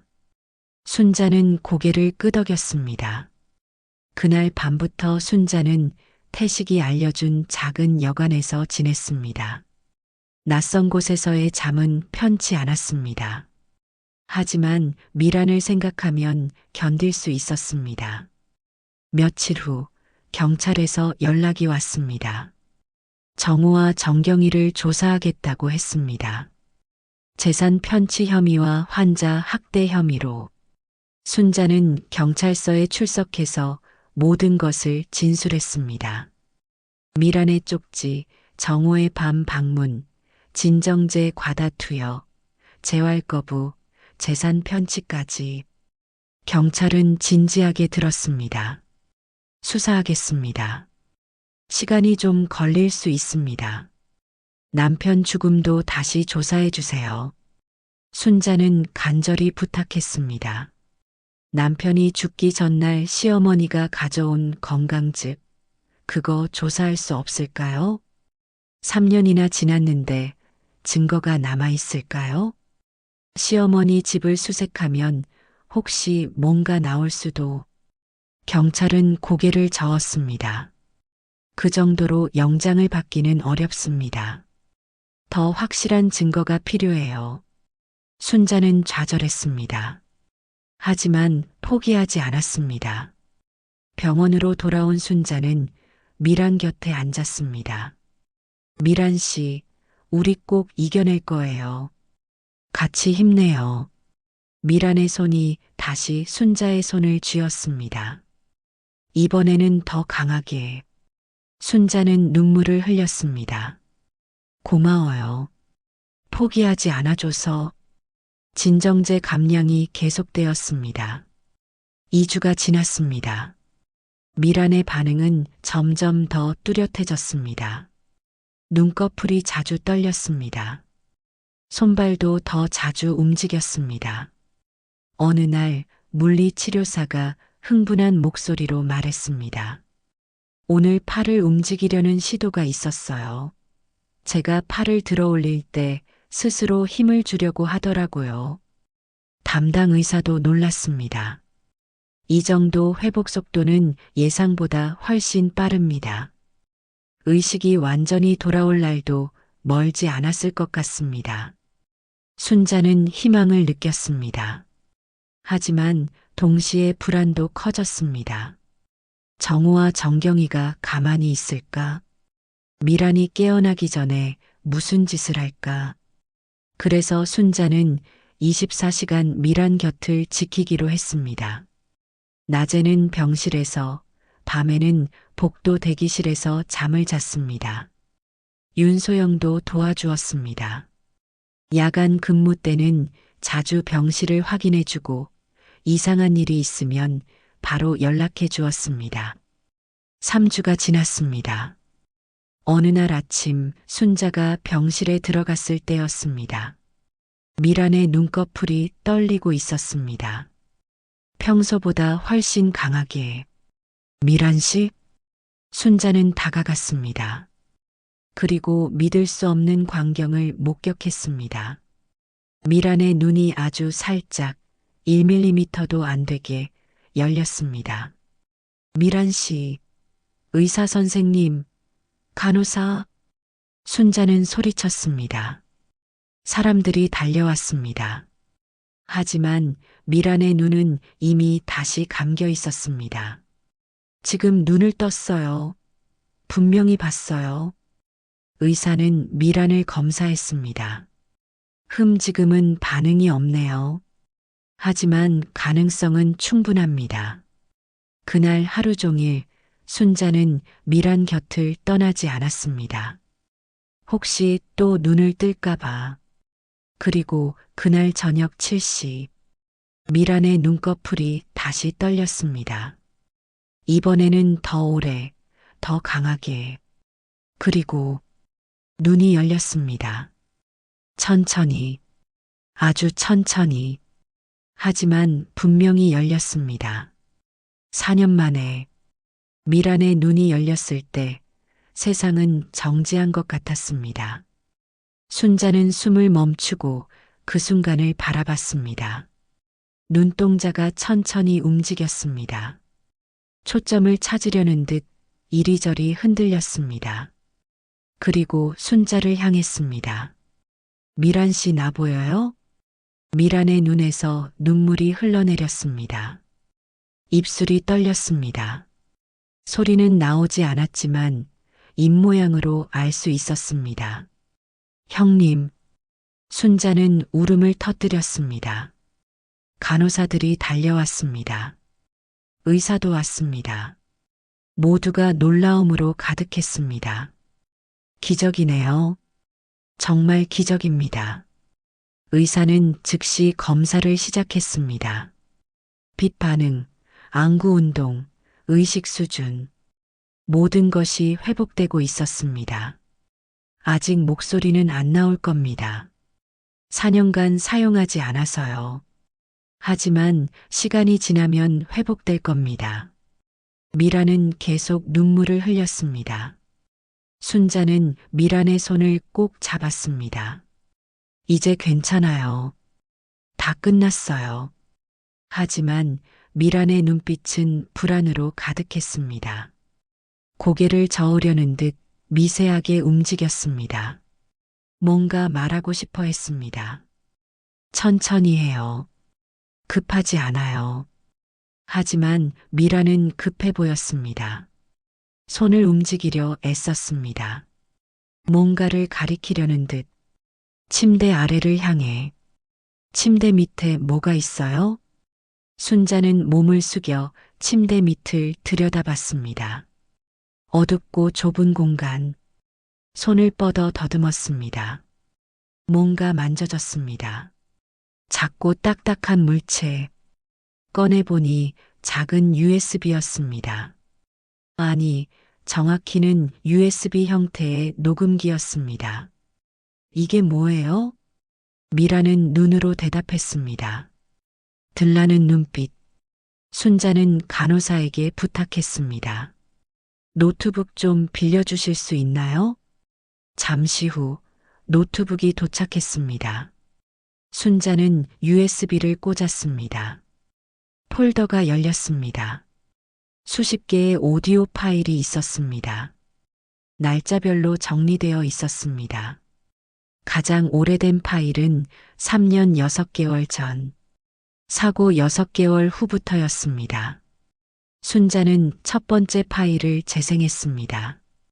잡음 섞인 소리, 발소리, 그리고 정호의 목소리. 어머니, 됐습니다. 명예 이전 서류 나왔어요. 정경이의 목소리. 땅값 얼마나 나올까? 3억은 나올 겁니다. 좋아. 그 돈으로 빚부터 갚자. 다 당신 빚 때문이야. 알고 있습니다. 미안해요. 미안하긴. 미란이가 영영 안 깨어나길 바라야지. 깨어나면 다 들통날 텐데. 순자는 손이 떨렸습니다. 다음 파일을 재생했습니다. 6개월 후. 정호의 목소리.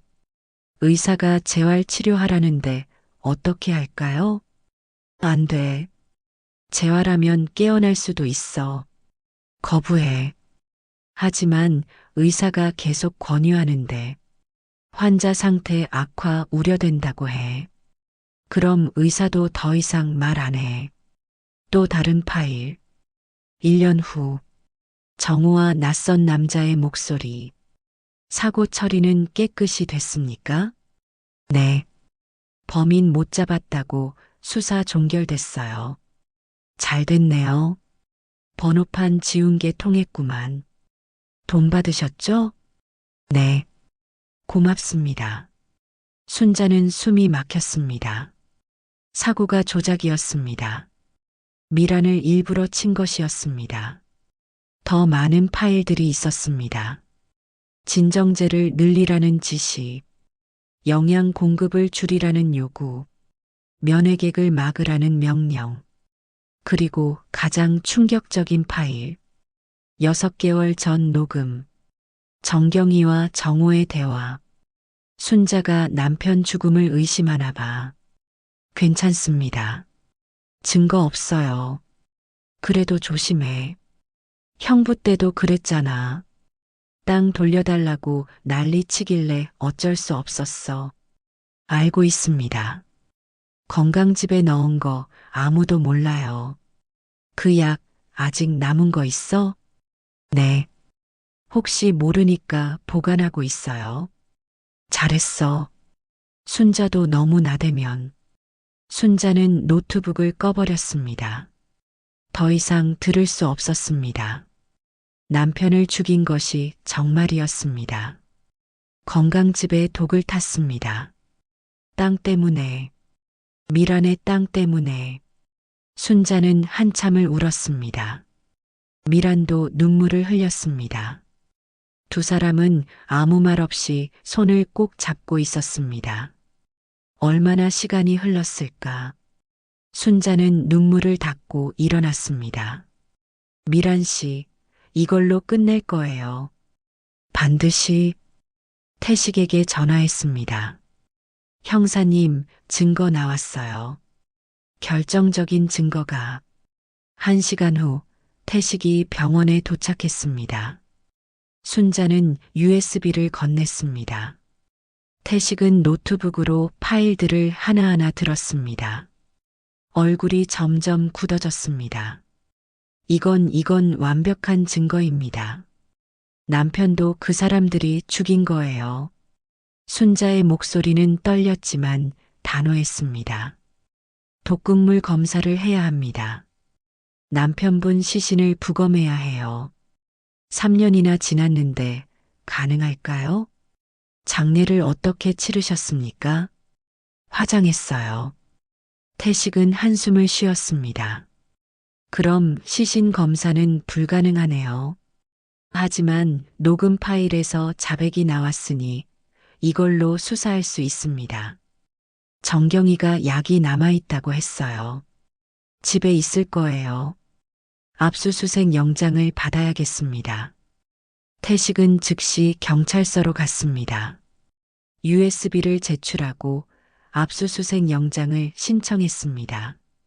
녹음 파일의 내용이 너무 명확했기에 영장은 바로 발부되었습니다. 다음 날 아침 경찰은 정경이의 집을 수색했습니다. 정경이는 발악했습니다. 이게 뭐 하는 짓이야? 영장이 있어? 여기 있습니다. 경찰은 집 안 곳곳을 뒤졌습니다. 거실, 안방, 부엌, 창고, 그리고 안방 서랍 깊숙한 곳에서 발견했습니다. 작은 갈색 병, 라벨도 없는 수상한 병. 이게 뭡니까? 몰라. 그냥 옛날에 받은 약이야. 국립과학수사연구원에 보내서 감정하겠습니다. 정경이의 얼굴이 창백해졌습니다. 같은 시간 정호도 체포되었습니다. 회사에서 근무 중이던 정호는 경찰에게 연행되었습니다. 무슨 일입니까? 왜 저를? 환자 학대, 재산 편취, 살인 교사 혐의로 체포합니다. 말도 안 돼. 증거 있어요? 경찰은 USB를 보여주었습니다. 당신 목소리 다 녹음되어 있습니다. 정호는 그 자리에 주저앉았습니다. 며칠 후 국과수 감정 결과가 나왔습니다. 갈색병 속 물질은 강력한 독극물이었습니다. 심장마비를 일으킬 수 있는 성분, 소량으로도 치명적이며 부검 없이는 발견하기 어려운 물질. 경찰은 정경이를 살인 혐의로 입건했습니다. 건강즙에 이걸 탔죠? 아니야. 난 몰라. 녹음 파일에 다 나와 있습니다. 자백하셨어요. 그건 농담이었어. 하지만 증거는 명확했습니다. 정경이와 정호는 구속되었습니다. 살인 교사, 환자 학대, 재산 편취, 여러 혐의가 적용되었습니다. 순자는 법원에 출석했습니다. 증인석에 섰습니다. 검사가 물었습니다. 피해자 박미란 씨와는 어떤 관계입니까? 시누이입니다. 언제부터 이 사건을 의심하셨습니까? 순자는 차분히 증언했습니다. 병원에서 받은 전화부터 시작해서 쪽지 발견, 미란의 반응, 정호의 협박, 그리고 남편의 죽음까지 모든 것을 이야기했습니다. 방청석에서 울음소리가 들렸습니다. 많은 사람들이 눈물을 흘렸습니다. 판사도 심각한 표정이었습니다. 피고인들 할 말 있습니까? 정경이는 고개를 숙이고 있었습니다. 정호는 변명을 늘어놓았습니다. 어머니가 시킨 대로 했을 뿐입니다. 저는 잘못이 없어요. 하지만 녹음 파일은 거짓말을 용납하지 않았습니다. 정호도 공모자였습니다. 적극적으로 참여했습니다. 재판은 몇 주간 계속되었습니다. 그 사이 미란의 회복은 계속되었습니다. 매일 물리 치료를 받았습니다. 언어 치료도 시작했습니다. 처음에는 소리가 나오지 않았습니다. 하지만 2주가 지나자 작은 소리가 나오기 시작했습니다. 아, 단어는 아니었지만 분명한 발성이었습니다. 순자는 매일 미란 곁에 있었습니다. 격려하고 응원하고 함께 울고 웃었습니다. 한 달이 지났습니다. 미란이 처음으로 단어를 말했습니다. 형님. 순자는 울면서 미란을 안았습니다. 잘했어요. 정말 잘했어요. 미란도 울었습니다. 4년간 참았던 모든 감정이 터져나왔습니다. 두 사람은 한참을 울었습니다. 재판 마지막 날, 검사는 최종 의견을 진술했습니다. 피고인들은 오직 돈 때문에 한 가족을 죽이고 다른 가족을 4년간 감금했습니다. 인간으로서 해서는 안 될 범죄를 저질렀습니다. 엄벌을 요청합니다. 변호사는 선처를 호소했습니다. 하지만 증거가 너무 명확했습니다. 판사는 판결문을 읽었습니다. 피고인 정경이 살인죄로 징역 20년, 재산 편취 및 환자 학대로 추가 징역 5년, 총 25년. 피고인 정호 살인 교사 및 공모로 징역 15년. 재산 편취 및 환자 학대로 추가 징역 5년. 총 20년. 방청석에서 박수 소리가 터져 나왔습니다. 순자는 눈물을 흘렸습니다. 이제 정말 끝났습니다. 판결이 나온 후 순자의 삶은 완전히 달라졌습니다. 정경이는 살인죄로 징역 25년, 정호는 살인 교사 및 공모로 징역 20년을 선고받았습니다. 방청석에서 박수 소리가 터져 나왔고 순자는 눈물을 흘렸습니다. 이제 정말 끝났습니다. 순자는 여관 생활을 정리하고 미란과 함께 살 새 집을 구했습니다. 작지만 햇볕이 잘 드는 투룸 아파트였습니다. 아직 미란은 병원에 있었지만 곧 퇴원할 예정이었습니다. 미란의 회복은 놀라울 정도로 빨랐습니다. 진정제 감량 후 2주 만에 눈을 떴고 한 달 만에 단어를 말하기 시작했습니다. 물리 치료를 거듭하며 앉기, 서기, 걷기 순서로 발전했습니다. 처음에는 보조기를 잡고 한 걸음씩이었지만 2달 후에는 혼자 걸을 수 있었습니다. 담당 의사는 감탄했습니다. 의학적으로 설명하기 어려운 회복 속도였습니다. 의지의 힘 그리고 곁을 지켜준 사람이 있었기에 가능한 일이었습니다. 법적 문제도 정리되었습니다. 미란 명의로 도용된 부동산이 돌아왔고 불법 대출은 취소되었습니다. 빼돌린 돈도 상당 부분 회수되었습니다. 순자는 그 돈으로 미란의 재활 치료비를 냈고 남은 돈은 2사람의 새 삶을 위해 저축했습니다. 미란이 항상 꿈꿔왔던 일이 있었습니다. 카페 운영이었습니다. 결혼 전부터 품었던 소박한 꿈. 순자는 그 꿈을 이뤄주고 싶었습니다.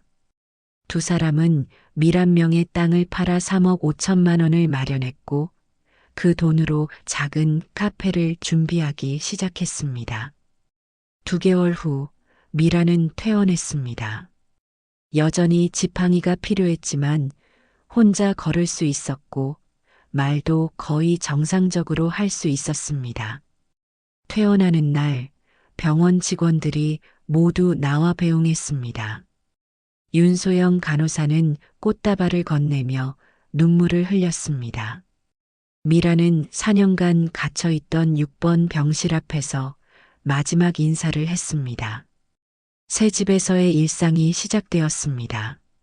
아침 운동, 공원 산책, 재활 훈련, 카페 준비. 단순하지만 평화로운 나날이었습니다. 미란의 체력은 날마다 좋아졌고 한 달 후에는 지팡이 없이도 걸을 수 있었습니다. 카페 장소를 알아봤습니다. 집 근처 작은 상가 건물 1층 모퉁이 자리. 크지 않지만 아담하고 햇볕이 잘 들었습니다. 인테리어는 따뜻한 나무톤, 부드러운 조명, 편안한 의자들로 꾸몄습니다. 미란이 직접 디자인을 정했습니다. 4년간 갇혀 있었던 사람이 이제는 다른 이들에게 편안함을 주고 싶어 했습니다. 메뉴도 함께 개발했습니다. 커피는 물론 차, 수제 음료, 간단한 디저트까지. 시행착오도 많았지만 함께 웃으며 다시 시도했습니다. 3개월 후 카페가 완성되었습니다. 간판 이름은 숨쉬는 공간. 미란이 지은 이름이었습니다. 4년간 숨도 제대로 못 쉬었기에 이제는 모두가 편히 숨쉬기를 바라는 마음이 담겨 있었습니다. 개업 당일 첫 손님은 윤소영 간호사였습니다. 이어서 태식 형사, 담당 의사, 물리치료사들이 찾아왔습니다. 오후가 되자 동네 주민들도 찾아왔습니다. 미라는 바빴지만 행복했습니다. 주문을 받고 커피를 내리고 디저트를 서빙하며 4년간 움직이지 못했던 몸이 자유롭게 움직였습니다. 카페에는 특별한 손님도 찾아왔습니다. 남편의 폭력으로 도망친 젊은 여성 지영. 순자와 미라는 그녀에게 집과 일자리를 제공했습니다. 자신들이 받은 도움을 이제 다른 이에게 돌려주는 것이었습니다. 3달 후 지영은 이혼에 성공했고 카페의 정식 직원이 되었습니다. 입소문이 퍼졌습니다. 기적적으로 살아난 사람이 운영하는 카페라는 소문. 처음에는 호기심으로 왔지만 다시 찾는 이유는 따뜻한 분위기와 진심 때문이었습니다. 어느 방송국에서 미란의 이야기를 다큐멘터리로 만들었고 방송 이후 손님이 더 늘었습니다.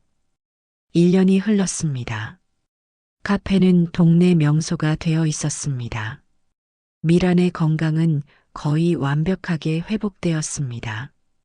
더 이상 재활치료도 필요 없었습니다. 담당 의사가 카페를 찾아와 감탄했습니다. 의학적으로 설명하기 어려운 회복이라고 했습니다. 의지의 힘과 곁을 지켜준 사람이 만든 기적이었습니다. 카페에는 힘든 일을 겪은 사람들이 찾아왔습니다. 위로가 필요한 사람들, 희망을 찾는 사람들. 미란과 순자는 그들을 따뜻하게 맞이했습니다. 커피 한 잔, 따뜻한 분위기로 위로했습니다. 카페는 단순히 커피를 파는 곳이 아니라 사람을 살리는 곳이 되었습니다. 어느 날 저녁 손님들이 다 간 후 두 사람은 카페에 앉아 창밖을 바라봤습니다. 해가 지고 하늘이 붉게 물들었습니다. 미라는 순자의 손을 잡았습니다. 말은 필요 없었습니다. 서로의 눈빛으로 충분했습니다. 집으로 돌아가는 길, 거리에 가로등이 켜졌습니다. 따뜻한 빛이 두 사람을 비췄습니다. 밤이 깊어가고 각자 방으로 들어가 침대에 누웠습니다. 미라는 미소 지으며 눈을 감았습니다. 악몽은 더 이상 없었습니다. 이제는 좋은 꿈만 꾸었습니다. 다음 날 아침 햇빛이 창문으로 들어왔습니다. 새로운 하루가 시작되었습니다. 부엌에서 순자가 아침을 준비하고 있었습니다. 두 사람은 함께 아침을 먹고 카페로 향했습니다. 오늘도 손님들이 찾아올 것이고 커피 향이 퍼질 것이고 웃음소리가 들릴 것입니다. 숨쉬는 공간이라는 간판이 아침 햇살에 반짝였습니다. 가장 어둡고 절망적이었던 병실. 4년간 깨어 있으면서도 아무도 믿을 수 없어 눈조차 뜰 수 없었던 미란. 그 곁을 지켜준 것은 혈연이 아닌 마음으로 이어진 가족이었습니다. 순자는 평생 순하게 살았습니다. 침묵이 미덕이라 배웠습니다. 하지만 그 침묵이 사람을 죽일 수도 있다는 것을 뒤늦게 깨달았습니다. 그래서 이번엔 물러서지 않았습니다. 소리 질렀습니다. 싸웠습니다. 그렇게 한 사람을 살렸습니다. 우리의 인생도 이와 같지 않을까요? 때로는 침묵보다 용기 있는 목소리 하나가 누군가의 목숨을 구할 수 있다는 것을 말입니다. 순자가 그날 병원에 가지 않았다면, 쪽지를 무시했다면, 시어머니의 협박에 굴복했다면 미라는 영영 깨어나지 못했을 겁니다. 가족이란 피가 아니었습니다. 곁을 지켜주는 것, 포기하지 않는 것, 끝까지 함께하는 것. 그것이 진짜 가족이었습니다. 내가 용기 내어 손 내민 그 선택은 결코 사라지지 않습니다. 깊은 곳에서 돌고 돌아 누군가의 삶을 구원하고 결국 나 자신도 구원받게 됩니다. 이 이야기가 마음에 와닿으셨다면 구독과 좋아요 부탁드립니다. 여러분의 작은 클릭 하나가 더 많은 이들에게 용기를 전하는 힘이 됩니다. 듣는 분들에게 행운과 건강이 깃들기를 바랍니다. 지금까지 나의 사연 정원이었습니다.